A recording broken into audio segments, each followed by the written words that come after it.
చర్లపల్లిలో తన ఇద్దరు పిల్లలతో కలిసి రైలు కింద పడి ఆత్మహత్య చేసుకున్న విజయశాంతిరెడ్డి ఘటనలో కీలక పరిణామం చోటు చేసుకుంది. తమ సోదరి మృతికి తామే కారణమని తప్పుడు కథనాలు ప్రచురిస్తున్నారంటూ ఆర్టీవీ, తొలి వెలుగు సహా మరికొన్ని మీడియా ఛానళ్లపై విజయశాంతిరెడ్డి సోదరుడు చిరంజీవి పోలీసులకు ఫిర్యాదు చేశారు.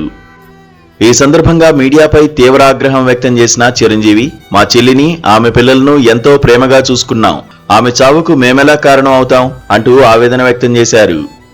ఒక ఛానల్కు ఇంటర్వ్యూ ఇవ్వడానికి నిరాకరించినందుకే తనపై కుట్రపూరిత కథనాలు రాస్తున్నారని ఆరోపించారు. సమాజానికి మేలు చేసే ఎన్నో అంశాలు ఉన్నాయని, అలాంటి వార్తలను వదిలేసి అబద్ధపు కథనాలతో బాధిత కుటుంబాలను వేధించవద్దని మీడియా సంస్థలను చిరంజీవి కోరారు.